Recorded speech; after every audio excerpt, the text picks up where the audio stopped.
warahmatullahi wabarakatuh. Bismillahirrahmanirrahim.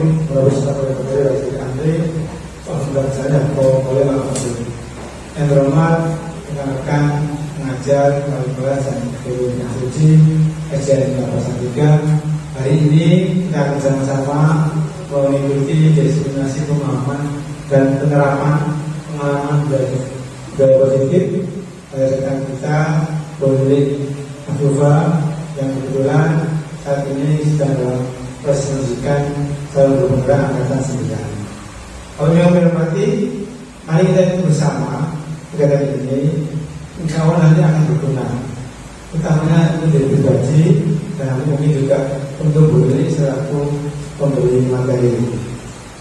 Kita tahu bahwa sekolah kita juga anak-anak kita masih banyak yang perlu kita berikan pencerahan, pemahaman bagaimana bersikap baik terhadap temannya, termasuk kita juga sebagai pengajar, bagaimana kita dengan praktek baik kepada teman sejawat, anak-anak kita dan sebagainya. Untuk itu ya nanti jika diseminasi memang ada sesi tanya jawab, ya silakan ditanyakan. Siapa tahu pengalaman Bu Lili yang di kelas 6 yang atau menerima materi dari para pengajar praktek CCGP akan dibarkan ke teman-teman hari ini, bahwa nanti teman-teman juga mengalami di kelas masing-masing atau di masing-masing. Mungkin hanya itu yang dapat saya sampaikan di awal diseminasinya Bu Lili ini. Untuk mudah-mudahan diseminasi hari ini dapat bermanfaat, lancar ya. Yang lebihnya mohon maaf. Assalamualaikum warahmatullahi wabarakatuh. Waalaikumsalam warahmatullahi wabarakatuh. Waalaikumsalam warahmatullahi wabarakatuh. Selamat pagi teman-teman. Pagi. Kita mulai lagi ya. Selamat pagi teman-teman. Pagi. Luar biasa. Terima kasih teman-teman atas kehadirannya pada pagi hari ini, bisa meluangkan waktunya untuk mendengarkan atau untuk mengikuti diseminasi pemahaman dan penerapan pengalaman budaya positif. Pada pagi hari ini saya akan ingin memaparkan tentang diseminasi pemahaman dan penerapan pengalaman budaya positif oleh saya sendiri dari SDN Tapasan 3, calon guru penggerak angkatan 9. Next. Selamat datang Bapak Ibu guru hebat. Mari belajar bersama, berkolaborasi, saling mendukung demi mewujudkan budaya positif di sekolah kita yang kita cintai ini. Next. Sebelum kita memaparkan tentang budaya positif, kita SDG dulu ya teman-teman. Ya. Kita nyanyi bersama-sama. Lagu ini tidak asing bagi teman-teman semua yang lagi viral ya, yaitu Cikini Kegodaan Dia. Kita nyanyi bersama-sama.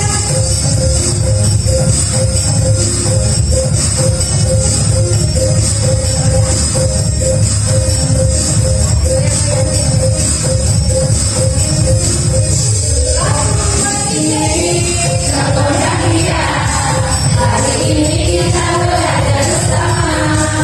Jika mereka bahagia, meskipun capek hatiku bahagia. Kerjanya kurang, lagi belajar dengan bersama. Madura sampai Papua, dunia akhirat kita berdoa. Kegodaan dia. Hari ini kita belajar bersama. Jika mereka bahagia, meskipun capek hatiku bahagia. Kerjanya kurang, lagi belajar dengan bersama. Madura sampai Papua, dunia akhirat kita bersama.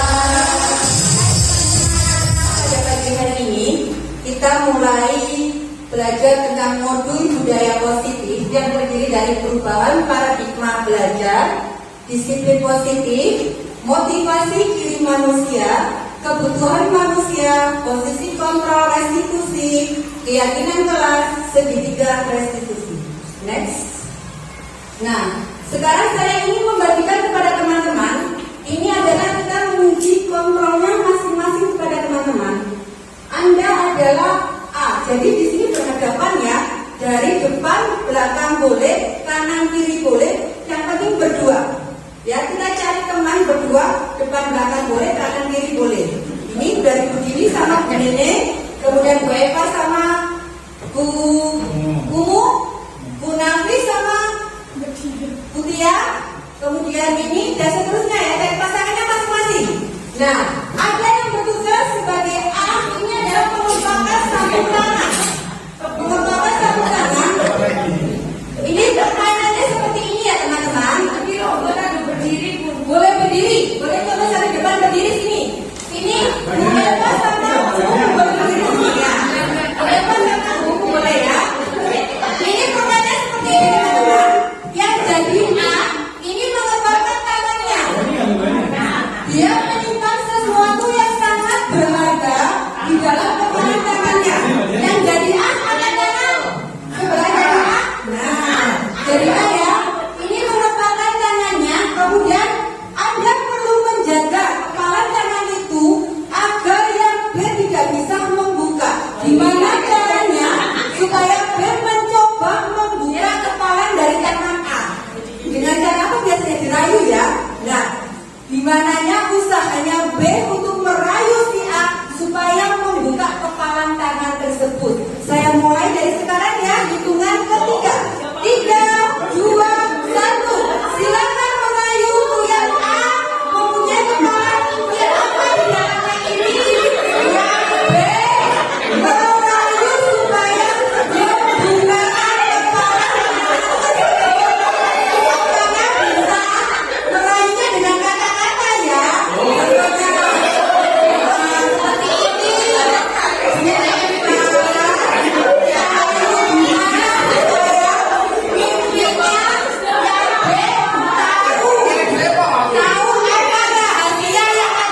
Di tangan genggamannya si A, dia merahasiakan apa? Si B harus tahu. Monggo untuk siapa yang sudah berhasil itu melakukannya? Berhasil semua. Berhasil.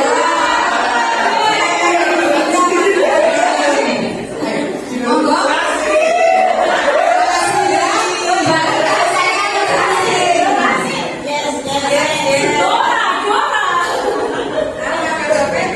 Teman Anda B ini tadi kan membujuk.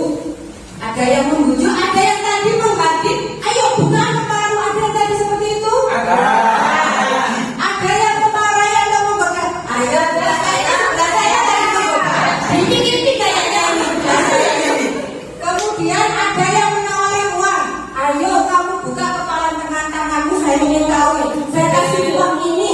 Ada yang sudah berhasil seperti itu?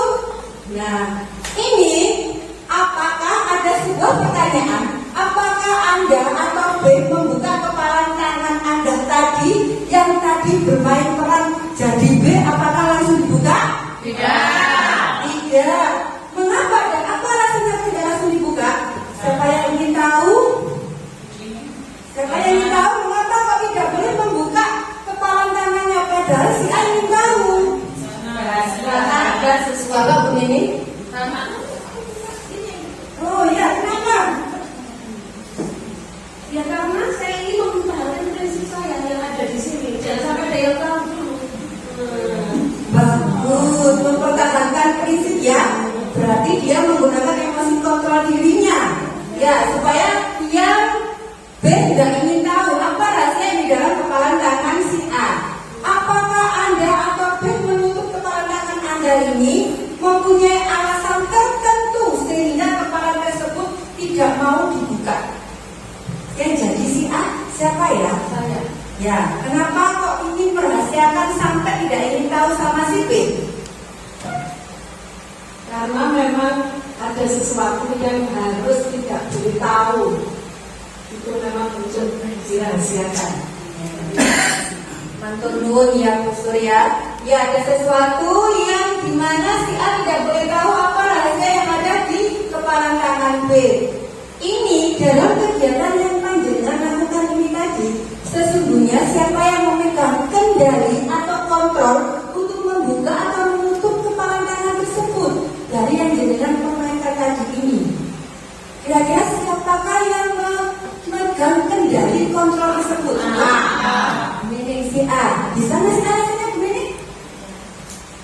mengambil kontrol adalah si A sendiri, diri kita sendiri yang mengambil kontrol atas diri kita sendiri. Kita yang tahu apa yang terbaik untuk diri kita dan apa yang buruk untuk diri kita. Ya, terima kasih Mimin. Ya, tepuk tangan untuk Mimin ya. Itu ya teman-teman ya, itu sejatinya jawabannya yang benar seperti itu. Bahwa sesuatu tindakan apapun itu kita sendiri yang mengontrol, bukan orang lain ya teman-teman. Jadi seperti yang jenengan permainkan tadi ini adalah bentuk posisi kontrol diri atau emosi diri dari panjenengan. Jika siswa kita, ibaratnya siswa kita ini tidak mau mengerjakan tugas ataupun datang terlambat, jadi kita jangan asal menghukum apapun. Kita cari tahu dulu apa alasannya, apa yang mengakibatkan sehingga siswa tersebut bertindak seperti ini. Jadi emosi kontrol itulah yang utama. Next, Mas. Pada dasarnya kita tidak dapat memaksa murid untuk berbuat sesuatu jikalau murid tersebut memilih untuk tidak melakukannya.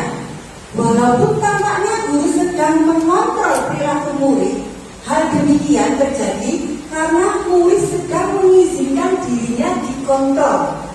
Saat itu bentuk kontrol guru menjadi kebutuhan dasar yang dipilih murid tersebut. Teori kontrol ini menyatakan bahwa perilaku memiliki tujuan bahkan terhadap perilaku yang tidak disukai. Jadi mulai sekarang ya Bapak Ibu, kita tidak boleh memaksakan kehendak murid kita. Jadi murid kita mempunyai keinginan sendiri-sendiri. Tujuan kita adalah mengarahkan murid kita sesuai dengan emosi kontrol yang dimiliki oleh murid tersebut. Next, Mas. Menurut dosen 1998, suatu keyakinan akan lebih memotivasi seseorang dari dalam atau memotivasi secara intrinsik.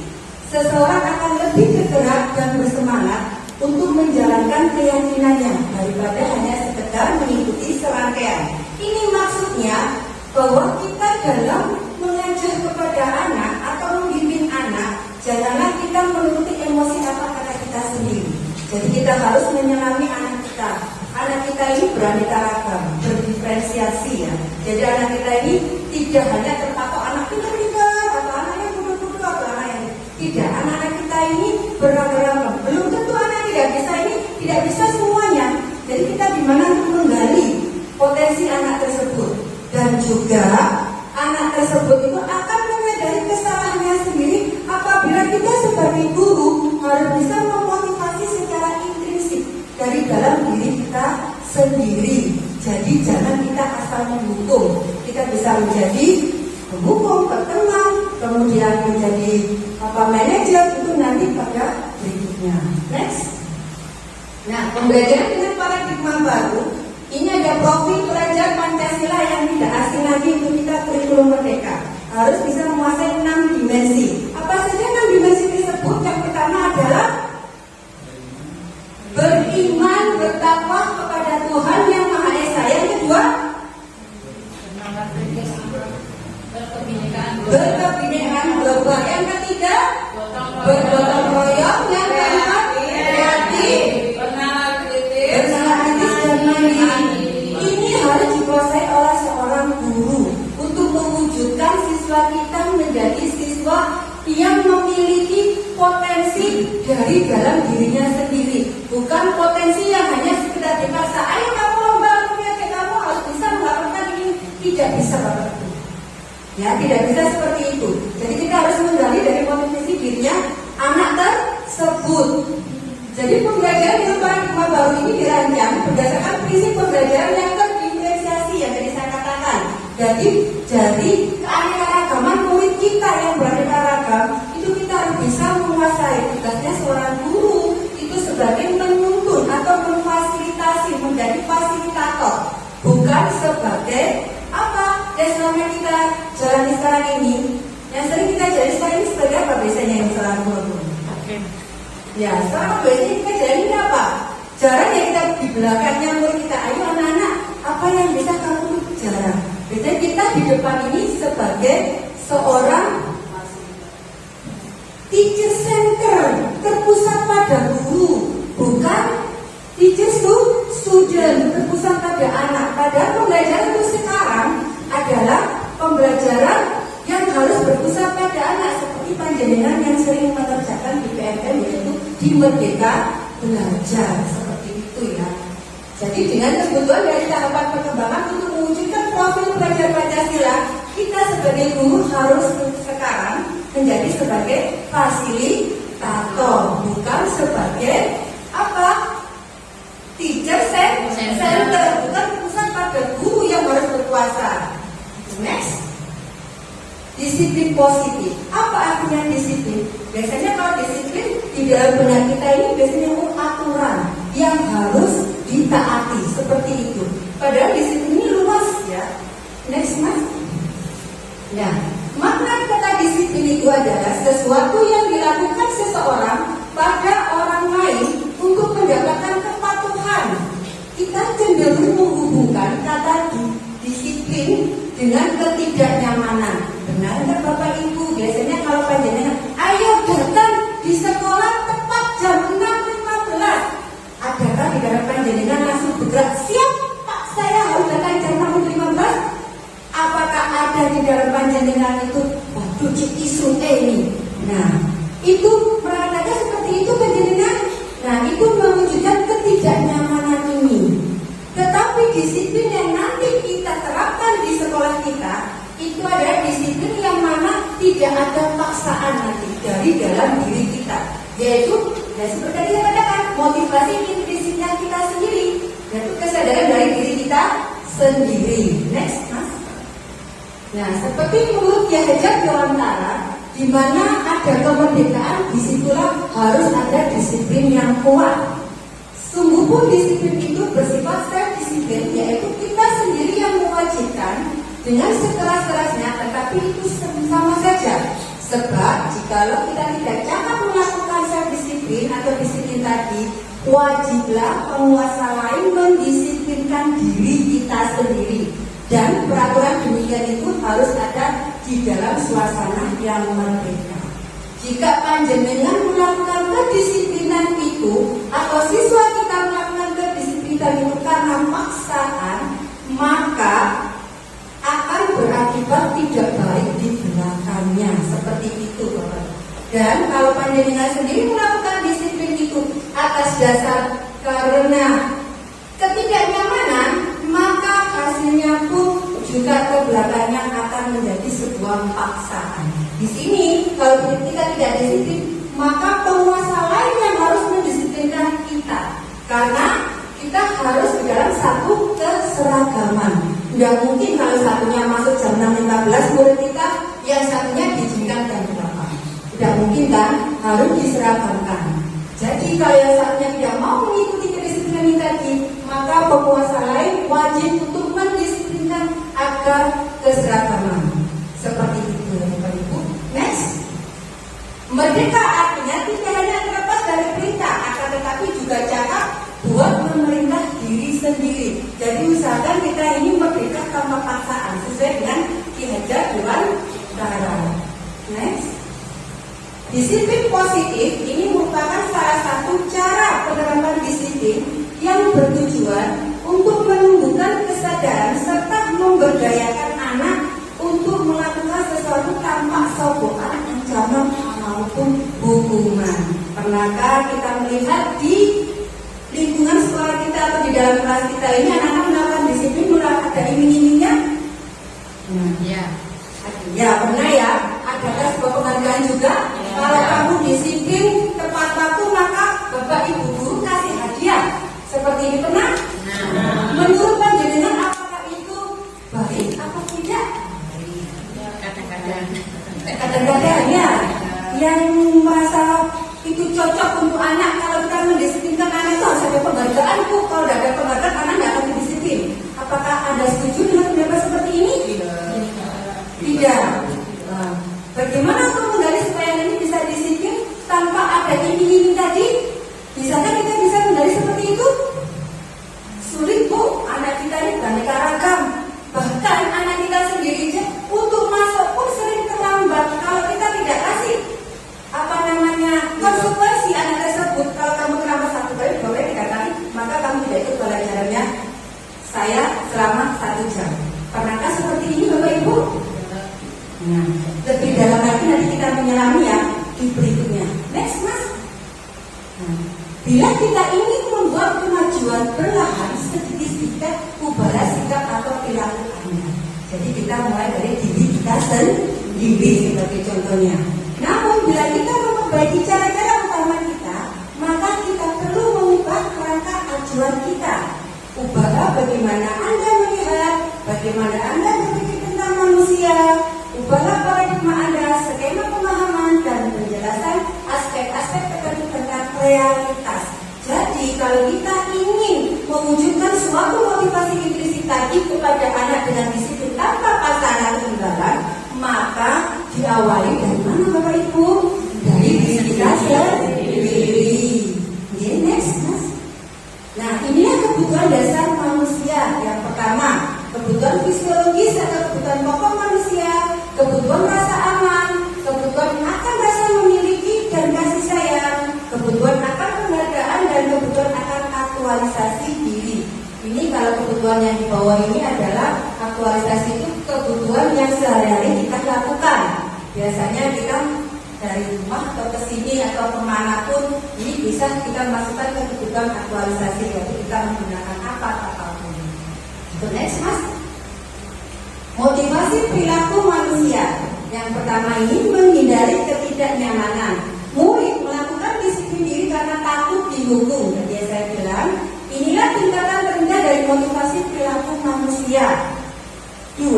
Untuk mendapatkan imbalan atau penghargaan dari orang lain, murid melakukan disiplin diri karena ingin mendapatkan imbalan tersebut. Untuk menjadikan orang yang mereka inginkan dan menghargai diri sendiri dengan nilai-nilai yang mereka percaya, murid melakukan disiplin diri karena sadar akan nilai kebajikan. Ini akan membuat seseorang memiliki disiplin positif. Nah, dari ketiga motivasi perilaku manusia, yang mana yang sering panjenengan lakukan? Ya. Biasanya di sini kita sering ini ya, biasanya anak-anak seperti ini ya. Kalau anak-anak itu akan disiplin, kalau tidak kena hukuman itu tidak akan disiplin, biasanya seperti itu ya. Nah, sulit kan anak-anak untuk menjadi dirinya sendiri akan sadar.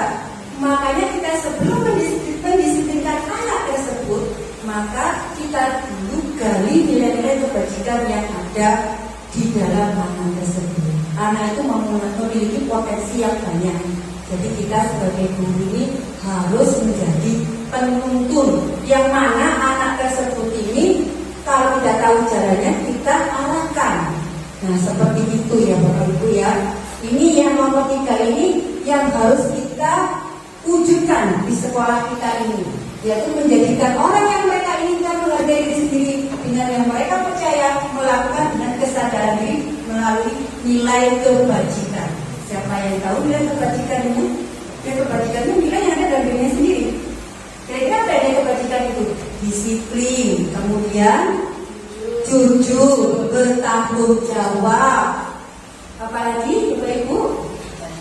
Percaya diri ya. Apalagi Bapak Ibu? Ini tahu ada 9 loh. Masih kurang 5 ini. Toleransi. Lagi?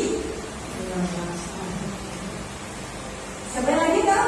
Selain toleransi, bertanggung jawab, jujur, mandiri. Ya? Tenggang rasa. Ya, itu semua nilai kebajikan yang harus kita gali di murid kita sendiri. Next mas. Konsep disiplin dengan identitas gagal. Ini perbedaan antara panjenengan memberi hukuman, penghargaan. Kalau hukuman ini sifatnya menyakitkan, tidak nyaman di anak, murid merasa takut, memaksa memurid, menyembunyikan kesalahan, murid menjadi rendah diri. Ini kalau seorang guru ini menghukum, memberikan hukuman sebagai penghukum. Tapi kalau penghargaan ini sifatnya sementara, tidak efektif, merusak hubungan. Jika saya tidak dikasih oleh si A, maka saya pindah untuk menjadi si B. Si B tidak pernah ngasih saya, maka saya dengan si B tidak akan terjalin hubungan harmonis. Benar Bapak Ibu? Nah, siapa yang sering memberikan itu maka hubungannya akan harmonis. Itu penghargaan. Kemudian mematikan kreativitas anak, menghukum dengan sistem ranking. Kalau kamu menjadi ranking 1, maka Bapak Ibu guru akan kasih kamu hadiah. Itu yang seringkali kita dengar ya, padahal itu mematikan kreativitas anak tersebut. Bukan anak tersebut nanti merasa bangga di kemudian hari. Dia akan merasa terhukum dengan dirinya sendiri, Bapak Ibu. Karena diiming-imingi seperti itu, nanti saya ke SMP Bu, saya harus mencari guru yang seperti itu. Dia akan memotivasi dirinya seperti itu terus. Motivasi eksternal yang akan keluar, bukan dari dirinya sendiri. Kemudian merampas hak menghargai diri. Jadi dirinya seperti terjatuhkan ya Bapak Ibu. Kalau panjenengan bukan penghargaan itu sama dengan menjatuhkan siswa panjenengan. Itu. Next. Konsekuensi, perbedaan konsekuensi dengan restitusi jika murid kita melakukan kesalahan. Kalau konsekuensi, penguatan jangka pendek. Misalkan tadi saya kasih contoh, murid itu datang terlambat. Jika kamu 1 kali, 2 kali, 3 kali, maka kamu tidak mengikuti pelajaran guru selama 1 kali jam pelajaran tersebut. Kemudian perlu monitoring berkelanjutan, stimulus respon, murid mematuhi peraturan, kehilangan waktu untuk memenuhi kesalahan. Itu konsekuensi. Artinya kesepakatan dengan yang melakukan pelanggaran. Itu, jadi membuat kesepakatan. Kalau restitusi ini, murid akan diajari bertanggung jawab untuk perilakunya, fokus untuk pecahan masalah, murid menghormati dirinya dan orang lain. Kemudian teori kontrol, dirinya memegang kontrol yang seperti panjenengan tadi praktekkan. Kemudian murid bersemangat memperbaiki kesalahan. Next. Pendekatan restitusi. Restitusi ini adalah proses menciptakan kondisi bagi murid untuk memperbaiki kesalahan sehingga mereka bisa kembali pada kelompok mereka dengan karakter yang lebih kuat. Ini dari dosen yang 2004. Next. Ciri-ciri restitusi ini adalah bukan menebus kesalahan, kemudian memperbaiki hubungan, tawaran bukan paksaan, menuntut untuk melihat ke dalam diri, fokus pada karakter, menguatkan dan fokus pada solusi. Jadi kalau kita menyelesaikan masalah, lebih baik kita menggunakan ciri-ciri restitusi ini ya Bapak Ibu. Kita bertanya, nanti ada ciri-cirinya. Next Mas.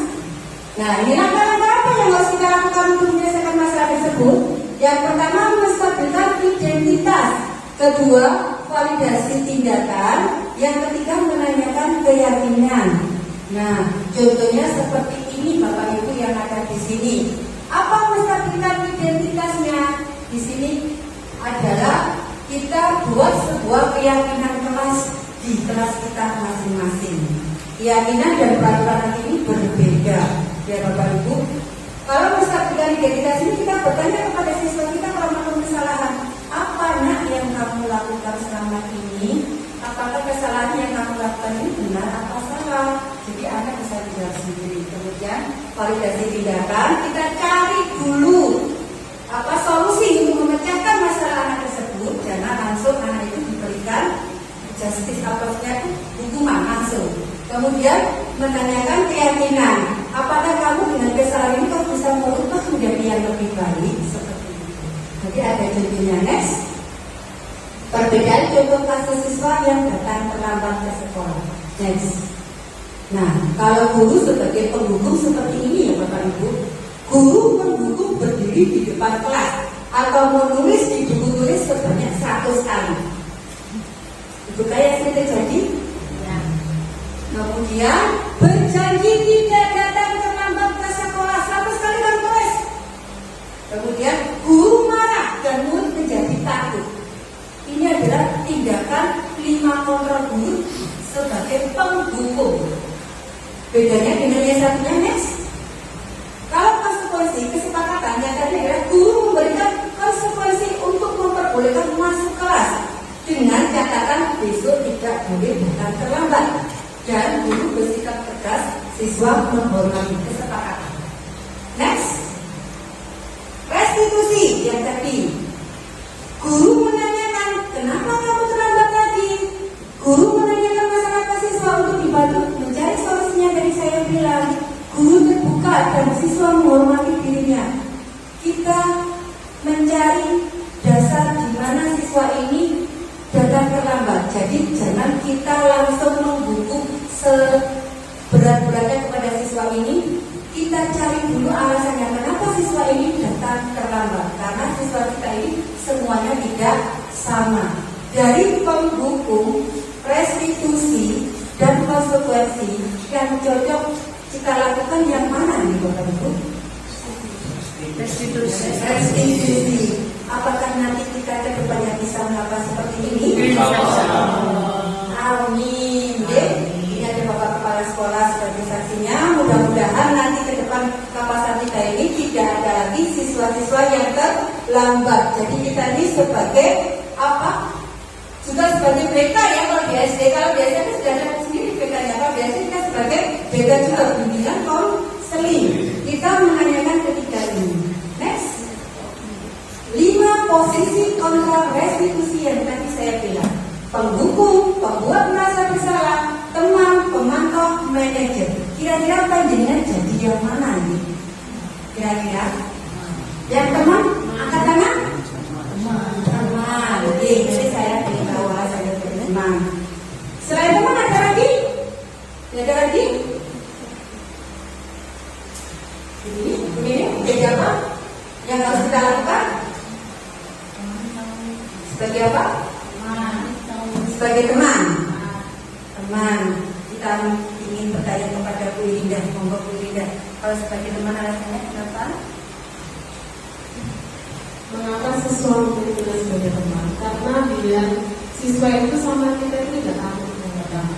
Jadi kalau mereka malah kita sebagai teman, maka dia akan mencurahkan semuanya ke kita. Dia akan nurut ke kita. Jadi kalau kita menyuruh kamu harus sini, kamu harus sini, mereka itu melakukannya dengan terpaksa, bukan karena kesadaran sendiri atau keikhlasan sesuai.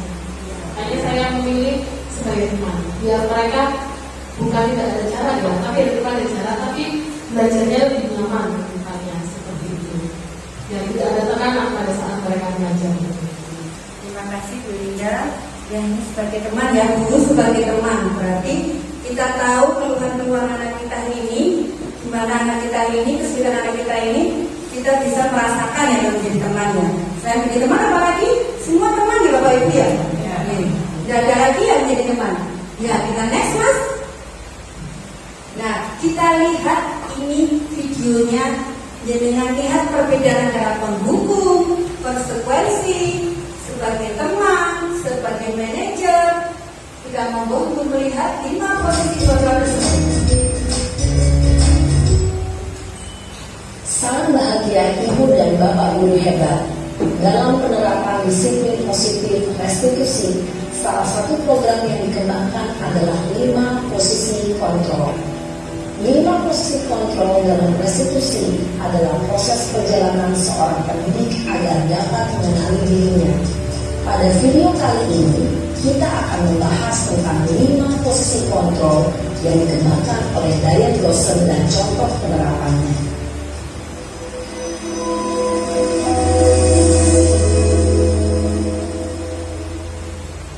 5 posisi kontrol itu adalah 1. Posisi penghukum. 2. Posisi pembuat merasa bersalah. 3. Posisi teman. 4. Posisi pemantau atau monitor. Dan 5. Posisi manajer. Berada di mana 5 posisi tersebut. Mari kita saksikan asesmen yang terlambat hadir 20 menit ke sekolah dan melihat bagaimana kelima posisi kontrol dalam menghadapi masalah tersebut. Sebagai guru kami yang tepat, kita sebagai apa?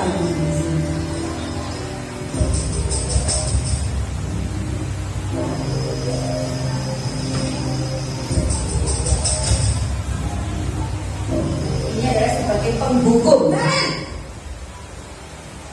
Sini kamu. Selamat pagi Bu. Selalu terlambat. Kamu deh pasti terlambat. Maaf Bu, saya Apa? Apa coba? Alasan kamu apa lagi? Kapan sih kamu tidak terlambat? Saya Dasar pemalas, gak kapok-kapok sih kamu. Sudah berapa kali terlambat? Sana, kamu keliling lapangan basket 2 kali. kenapa saya harus keliling lapangan basket, Bu? Kenapa? Kamu melawan ibu. Berani-beraninya jawab. Sudah terlambat, masih berani jawab pula. Sekarang, keliling lapangan basket 5 kali sekalian. Biar kapok. Cepat. Pergi sana ke lapangan basket. Posisi penghukum biasanya berbicara dengan nada tinggi, menghardik, menunjuk-nunjuk, menyakiti, dan menyindir. Hukuman bisa berupa fisik maupun psikis. Ibu dan bapak guru hebat. Dampak yang terjadi pada murid ketika guru berada pada posisi penghukum adalah murid cenderung akan memberontak, bahkan menyimpan dendam.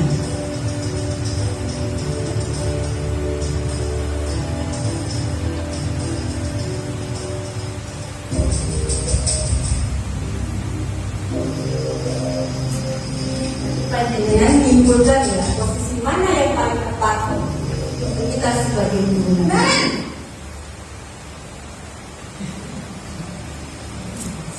Selamat pagi, Bu. Naren, kamu kenapa terlambat lagi, nak? Ya Tuhan, Naren, kamu senang ya bikin ibu susah ya? Kalau kamu terlambat lagi, nanti ibu yang ditegur bapak kepala sekolah, nak. Disangka ibu tidak bisa membina kamu. Duh, gimana ini? Maaf, Bu. Duh, Gusti Naren, kamu suka ya kalau ibu tegur bapak kepala sekolah? Terus, sekarang ibu harus tulis apa ini di buku absen? Ini kamu sudah sering terlambat loh. Ibu harus apa coba? Maaf, Bu. Maaf sekali. Ya sudah, lain kali jangan bikin ibu susah lagi ya nak ya. Ibu tidak akan kuat lagi kalau kamu gini terus. Bisa jantungan kalau ibu tegur bapak kepala sekolah. Sana cepat kelas. Maaf ya, Bu. Maaf sekali.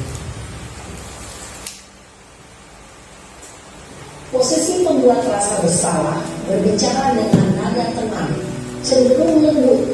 Namun kata-kata yang diutarakan membuat murid merasa menjadi orang yang gagal, memandang buruk dirinya sendiri, merasa tidak berharga, dan tidak sanggup membahagiakan orang lain. Ketika guru mengambil posisi pembuat rasa bersalah, murid akan menganggap dirinya yang bersalah dan ia akan menyimpan emosi negatif tersebut di dalam dirinya. Karena kita tidak rasa pada seperti ini ya. Karena kita bisa berposisi seperti tadi.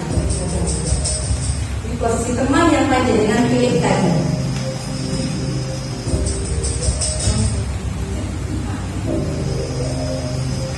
Naren,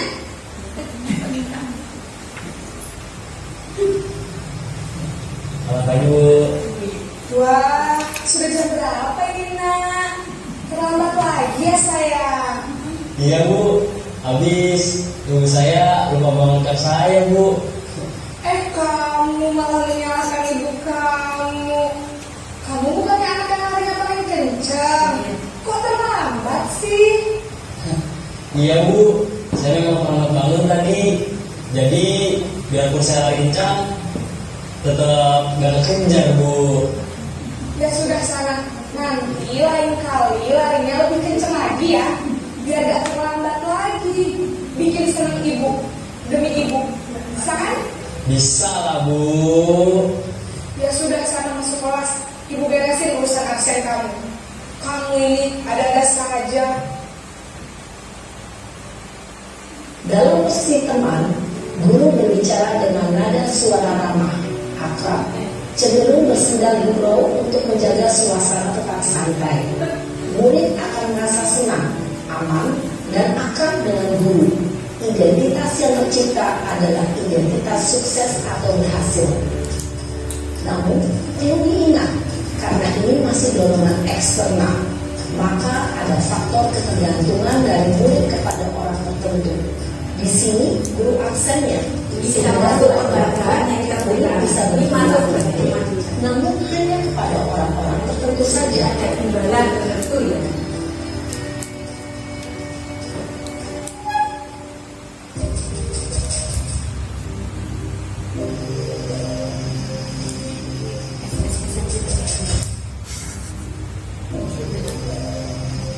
Naren,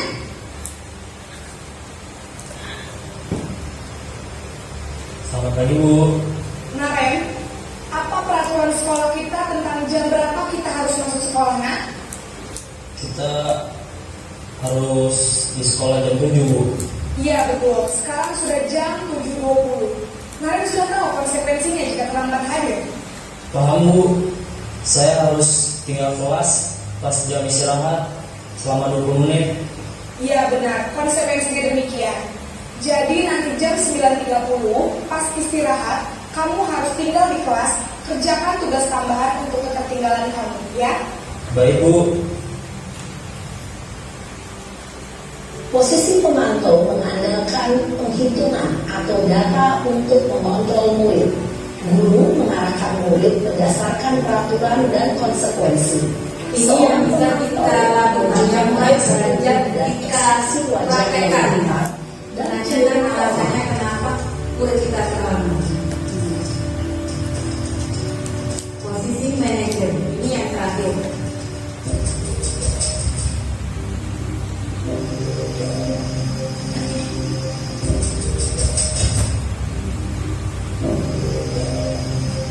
Naren,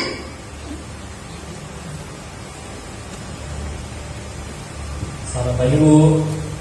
selamat pagi Naren. Maaf Bu, saya terlambat.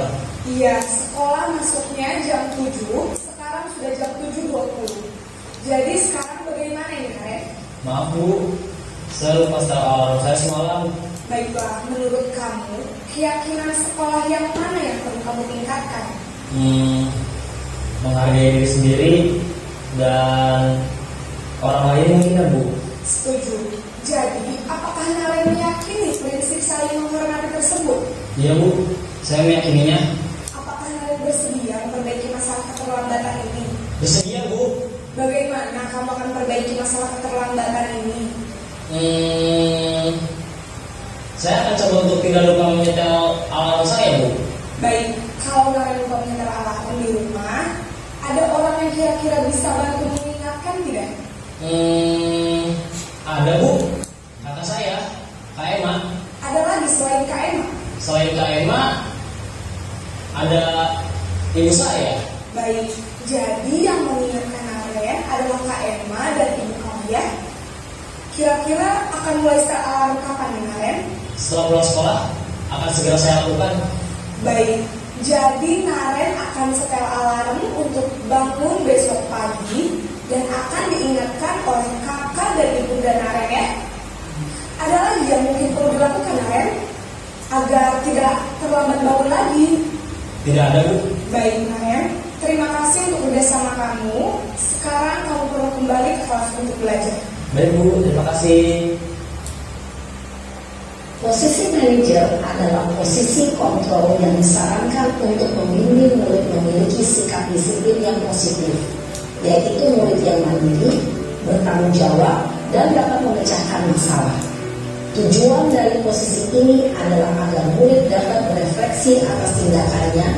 Guru akan dengan tulus memberikan pertanyaan-pertanyaan bermakna, sehingga membuat murid dapat belajar dari kesalahannya dan mencari sebuah solusi untuk menyelesaikannya. Ibu dan Bapak guru hebat. Dari yang panjenengan lihat tadi di mana posisi kontrol, kira-kira panjenengan cocok yang mana? Manajer. Berarti kita ke depannya nanti kita belajar sebagai manajer ya Bapak Ibu. Kita punya siswa-siswi kita yang terlantar di depan itu, kita bertanya dengan hati nurani diri kita masing-masing dengan melakukan emosi kontrol. Seperti ini, kalau penghukum kamu sama saja terlambat, itu tidak boleh mulai sekarang ya Bapak Ibu. Kemudian kalau pembuat merasa bersalah, kamu bagaimana ya? Sudah janji kepada ibu tidak datang terlambat lagi, tapi terlambat lagi. Untuk kata-kata itu kita sudah mulai menghilang. Kemudian sebagai pemantau, sebagai teman yang sudah kali ini tidak apa-apa silakan duduk. Itu juga kita mulai hilangkan. Pemantau apa yang telah kamu lakukan dan karir manajer apa yang kamu mengetahui kesalahanmu. Jadi inilah kita sebagai manajer tadi ada 3 langkah yang harus kita lakukan. Yang pertama tadi menstabilkan identitas, kemudian validasi tindakan, yang terakhir adalah menanyakan keyakinan. Ketiga ini harus kita terapkan kepada siswa kita apabila siswa kita ini mengalami masalah tidak terlambat saja, tetapi teman siswa kita ini di kelas sering mengganggu temannya, membuli temannya, itu juga termasuk salah satu tindakan yang harus kita lakukan menggunakan manajer. Jadi Bapak Ibu setuju dengan menggunakan manajer sekarang? Alhamdulillah, ini ada Bapak Kepala Sekolah sebagai saksinya. Kita kedepannya nanti kita gunakan sebagai manajer. Jadi mulai sekarang keharmonisan yang ada di Kapasan 3 ini semoga kedepannya bisa berjalan dengan baik antara orang tua, guru, dan siswa. Ada kerjasama atau kolaborasi yang baik untuk mewujudkan visi sekolah kita. Next, Mas. Keyakinan kelas. Mengapa keyakinan kelas dan mengapa tidak peraturan kelas saja? Siapa yang tahu perbedaan ini? Mengapa kita memiliki peraturan tentang penggunaan helm pada saat mengendarai kendaraan roda 2 atau motor? Mengapa kita menggunakan helm? Kalau ada yang tahu pertanyaannya, jawabannya untuk pertanyaan ini, mengapa kita menggunakan helm pada saat mengendarai roda 2? Siapa yang bisa? Biar tidak jatuh. Ini Untuk keselamatan. untuk keselamatan. Terima kasih. Untuk apa? Ini tadi untuk melindungi kepala. Ya benar. Kita membuat peraturan menggunakan helm dengan mengendarai sepeda motor. Yang pertama adalah untuk keselamatan. Yang kedua untuk melindungi diri kita agar diri kita jika jatuh tidak terlalu parah karena ada pelindungnya. Yang kedua pertanyaannya, mengapa kita memiliki peraturan tentang penggunaan masker dan mencuci tangan setiap saat? Siapa bisa jawab? Monggo saat ini dari sini. Bu Eri, Bapak Aksi, kita tinggi. Untuk penggunaan masker dan cuci tangan setiap saat, salah satunya adalah menjaga kesehatan dengan cara menjaga kebersihan dari tangan dan pernapasan masker. Terima kasih Bu Tanti. Untuk Bu Eri, mungkin ada jawaban yang lain. Terima kasih. Untuk jawaban, mengapa kita menggunakan masker dan mencuci tangan? Yang pertama, masker untuk melindungi virus supaya tidak masuk ke dalam tubuh kita, dan mencuci tangan mencegah agar bersama agar kuman tidak masuk ke dalam tubuh kita dengan cara mencuci tangan seperti itu. Terima kasih. Jadi intinya untuk menjaga kesehatan ya Bapak Ibu ya, setuju ya? Untuk yang pertama tadi peraturan menggunakan helm untuk keselamatan, yang kedua kita peraturan tentang penggunaan masker dan mencuci tangan adalah untuk kesehatan. Next, perbedaan keyakinan dan peraturan. Ini yang sering kali panjenengan lakukan adalah peraturan, membuat peraturan di kelas. Harusnya kita mulai membuat sebuah keyakinan. Keyakinan itu adalah kepercayaan dan sebagainya yang sungguh-sungguh kepastian ketentuannya. Nah, ini adalah kesadaran dan kesepakatan dari semua orang untuk membentuk sebuah aturan untuk disepakati bersama, itu keyakinan. Peraturan adalah tatanan. Next. Nah, ini tadi keyakinan kelas ini kalau peraturan itu kan tatanan. Tatanan adalah suatu susunan yang harus disusun supaya dipatuhi. Tapi kalau keyakinan kelas ini memotivasi peserta didik secara intrinsik dari dalam dirinya atau dari dalam dirinya sendiri tanpa ada paksaan, peserta didik akan lebih tergerak dan bersemangat menjalankan keyakinan daripada sekedar mengikuti serangkaian peraturan. dengan semua, kalau melihat keyakinan dan peraturan kelas ini hampir mirip dengan tata tertib nih. Nah, biasanya di kelas panjenengan ini membuat sebuah peraturan. Mulai sekarang panjenengan harus mulai menggali siswa kita ini bersama-sama membuat sebuah keyakinan kelas yang kita sepakati. Jadi anak-anak ini membuat keyakinan sendiri, jadi menuliskan sendiri. Jika dia menuliskan sendiri, maka jika dia melakukan kesalahan dengan yang dia lakukan itu, dia akan memulai kesadarannya sendiri. Seperti itu. Kita kumpulkan di depan keyakinan kelas itu, kemudian kita nanti simpulkan. Seperti ada contohnya nanti next. Nah, ini kalau peraturan seperti kata tertib yang harus dipatuhi di dalam kelas supaya proses belajar mengajar berlangsung dengan lancar. Dalam tata tertib ini biasanya termuat hal-hal yang harus dilaksanakan dan hal yang dilarang demi kelangsungan kelas yang kondusif. Sifatnya ini kadang memaksa kalau peraturan ini, beda dengan keyakinan. Next, proses pembuatan keyakinan kelas yang tadi saya katakan. Jadi mulai ke depan ini, setelah saya mendefinisikan pemahaman ini, moga Bapak Ibu nanti bisa mempraktekkan di kelas untuk membuat sebuah keyakinan kelas. Yang pertama adalah izinkan siswa kita menulis keyakinan yang mereka inginkan. Jadi aturan apa yang mereka inginkan agar bisa disepakati bersama. Kemudian guru dan siswa memulas keyakinan yang telah tertulis. Guru dan siswa memilah keyakinan kelas yang penting. Biasanya anak kan sama-sama. Yang sering saya lakukan dan sudah pernah saya lakukan di kelas, apa yang sering mereka tulis adalah membuli temannya itu hampir menulis semua. Itu ditulis di sini. Jadi nanti kita simpulkan. Oh, yang pokok ini adalah membuli temannya itu tidak boleh. Kemudian mengubah keyakinan kelas menjadi kalimat positif. Jadi bukan negatif ya.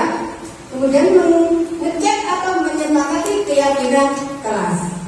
Sudahkah kita mempraktekkan keyakinan kelas? Belum. Jadi insya Allah ya Bapak Ibu mulai sekarang setelah kita memahami tentang disiplin positif, kita bisa mempraktekkan tentang keyakinan kelas di kelas kita masing-masing. Bapak Ibu setuju tidak kita membuat keyakinan kelas? Terima kasih Bapak Ibu. Next Mas. Nah ini dokumentasi proses pembuatan keyakinan kelas yang telah saya buat di kelas 6C. Jadi kita sudah saya pasang keyakinan kelas itu di kotak sana yang harus mereka taati. Oke, seperti ini next. Ini dokumentasinya pembuatannya. Ini ada berbagai macam keyakinan kelas yang diterapkan. Nanti kita buat kesimpulan. Nanti kita ketik ada di sini, taruh di sini. Tulisan dengan keyakinan kelas 1A, keyakinan kelas 1B seperti itu. Okay? Next. Nah ini segitiga tadi yang sudah panjenengan pihak. Kita mulai sekarang jika menemui masalah harus melakukan segitiga restitusi ini. Yang pertama dalam menstabilkan identitas, kita semua harus melakukan hal yang terbaik yang bisa kita lakukan. Validasi tindakan yang salah, semua perilaku memiliki alasan. Menanyakan keyakinan, kita semua memiliki motivasi internal. Mulai sekarang panjenengan Bapak Ibu dan kita semuanya harus memotivasi internal siswa kita. Setujukah Bapak Ibu? Mulai sekarang tidak ada kata menghadik siswa lagi Bapak Ibu. Kita jangan sebagai penghukum. Kita harus belajar menjadi manajer. Next. Dalam penerapan program disiplin positif, hendaknya guru memiliki standar kepribadian profesional dan sosial yang baik, di mana guru mampu merefleksikan posisi kontrolnya saat ini bagaimana perjalanan dirinya sebagai seorang among. Among itu apa? Posisi manajer yang menentukan murid-murid menjadi insan dan mandiri, merdeka dan bertanggung jawab sesuai dengan kurikulum kita, yaitu kurikulum merdeka. Jadi berikan kesempatan untuk anak-anak menjadi anak-anak yang mempunyai kreasi sendiri, bernalar kritis, mandiri. Kemudian apa yang tadi yang dimensi tadi? Bergotong royong, berkepikiran dapat dan beriman dan bertakwa kepada Tuhan Yang Maha Esa. 6 dimensi tersebut harus kita usung, kita wujudkan supaya siswa-siswa ke depan menjadi siswa yang berprofil pelajar Pancasila. Next. Nah,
sebagai guru di SDN Kapasan 3 bisa mewujudkan budaya positif, yaitu disiplin positif, agar anak-anak kita ke depannya bisa menjadi anak pelajar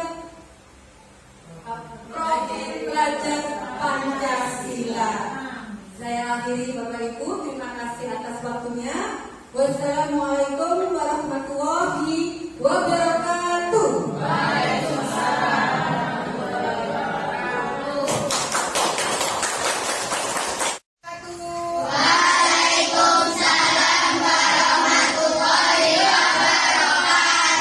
Selamat pagi anak-anak. Hari ini kita membuat keyakinan kelas ya. Tentunya kalian sudah tahu apa itu keyakinan kelas. Keyakinan kelas itu adalah semacam seperti peraturan yang kalian buat. Berdasarkan apa peraturan yang kalian buat? Keyakinan ini berdasarkan kesepakatan bersama. Nanti kalian menuliskan tentang keyakinan kelas yang kalian buat, kemudian kalian tempelkan di papan tulis ini, dan kita buat kesepakatan bersama. Nah, untuk kita membuat kesepakatan bersama itu, maka kita semua harus kompak dengan keyakinan kelas yang kita buat. Paham anak-anak? Siap, paham. Silakan kalian menuliskan keyakinan kelas yang ada di kertas lipat ini. Silakan kalian menulis.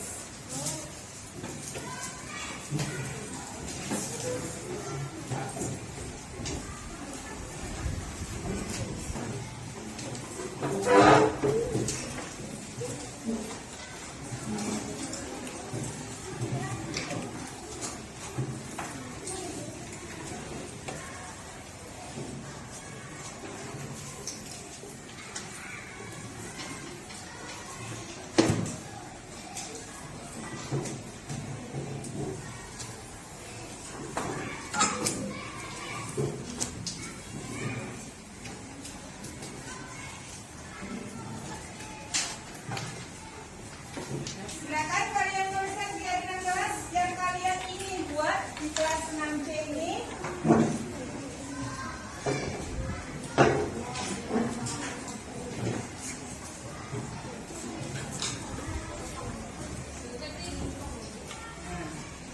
Ya, kalian buat satu keyakinan kelas. Ibu kasih waktu 2 menit dari sekarang.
Sudah selesai anak? Sudah. Silakan dari sebelah sini untuk menempelkan keyakinannya di papan tulis.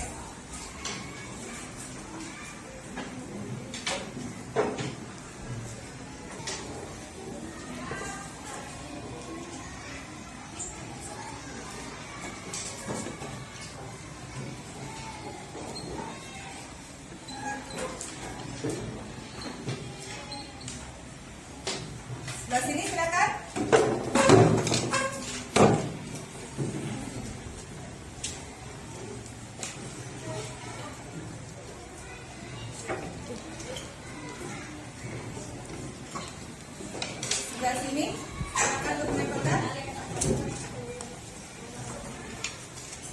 Terima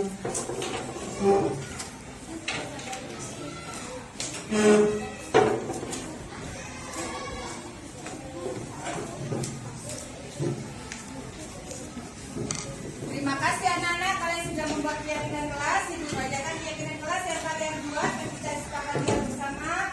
Yang pertama, tidak boleh memanggil nama orang tua temannya.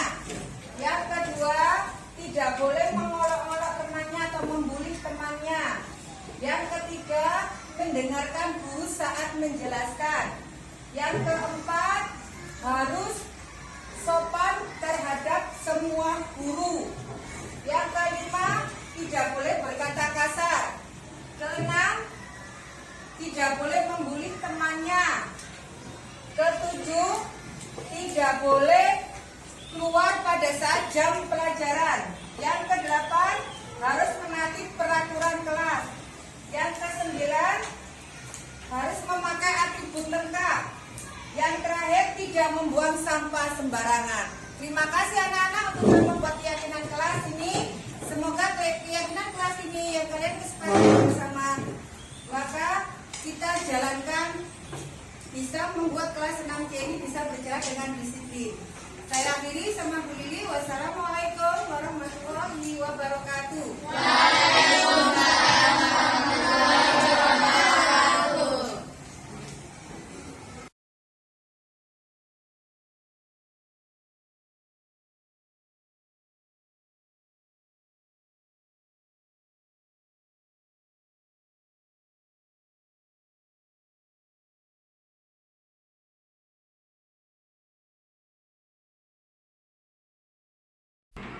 Assalamualaikum warahmatullahi wabarakatuh. Perkenalkan, nama saya Karolin dari kelas 6C.